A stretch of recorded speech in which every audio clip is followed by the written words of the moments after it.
अच्छा बच्चों, आपने सभी ने खाने वाले फल के बारे में तो सुना होगा, है ना? जो हमें दिखाई भी देता है, ठीक है?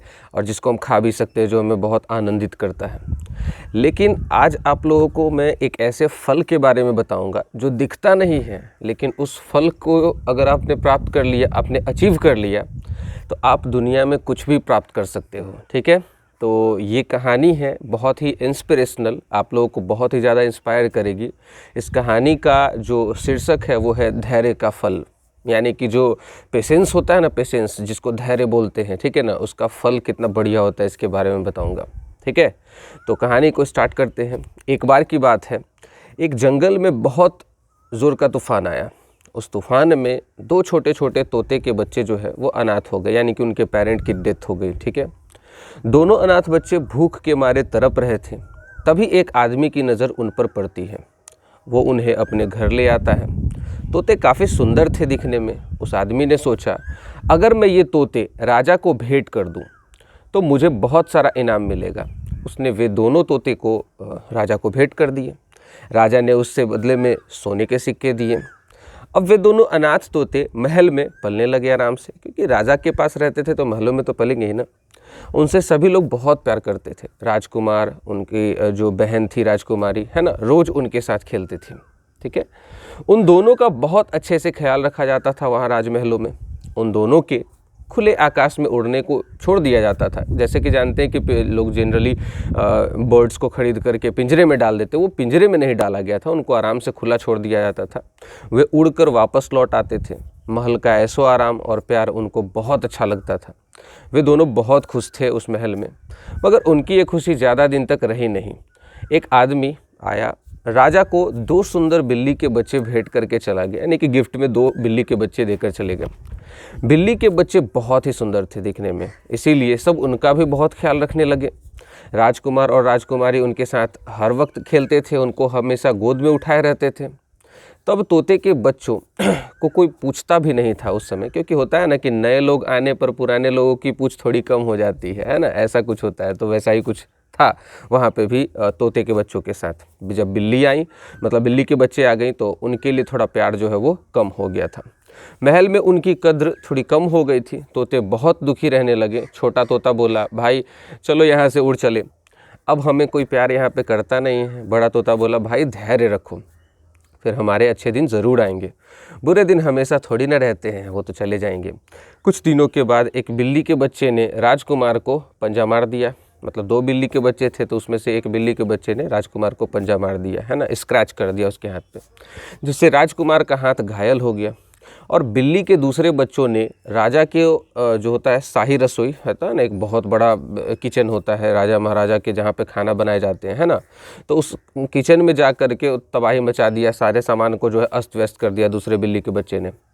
तो राजा ने गुस्से में आकर उन बिल्ली के बच्चों को जंगल में छुड़वा दिया, मतलब खुद थोड़ी ना जाएंगे छोड़ने।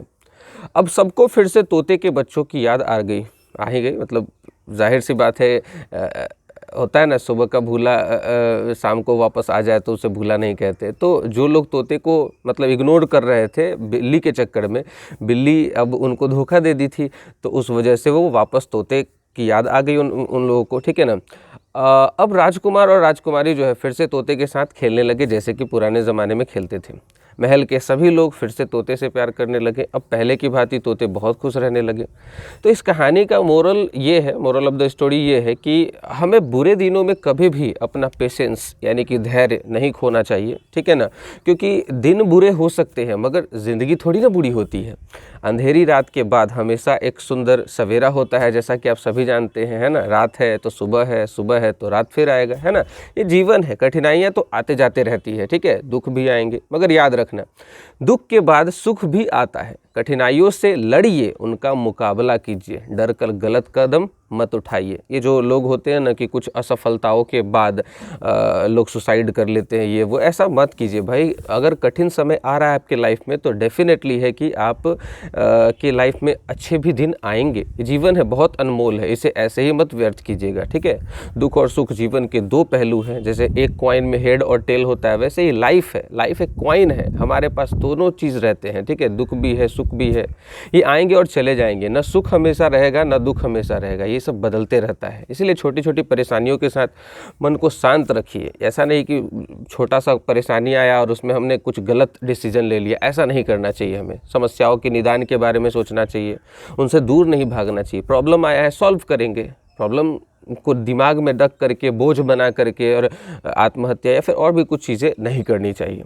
अगर गलती हो गई है तो तुरंत माफ़ी मांग लो किसी से, है ना। किसी के साथ आपने कुछ गलत कर दिया जाने अनजाने में, ठीक है ना, तो उससे माफ़ी मांग लो और बात ख़त्म करो।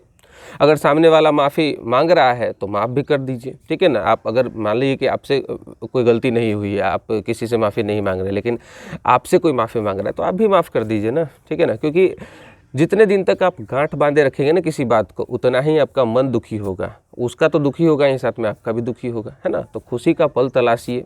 जो आपके पास है उसमें होता है ना खुश रहने की आदत डालना। जो भी मेरे पास है हम उसी में खुश रहेंगे। जो आपके पास है उसमें खुश रहिए, और जो आपके पास नहीं है उसको पाने की कोशिश करते रहिए। सिंपल सी बात है। मगर हर परिस्थिति में धीरज रखिए, क्योंकि जिनके पास धैर्य है वो मतलब दुनिया का जो है बहुत ही बेहतरीन इंसान है, ठीक है ना। और वो सबसे खुशी इंसान है। हंसते रहिए, मुस्कुराते रहिए, अपने आसपास के लोगों को, ठीक है ना, मुस्कुराहट की वजह दीजिए। दुख भी सुख बनकर गुजर जाएगा। सिंपल सी बात है ना। तो कैसी लगी बच्चों आप लोगों को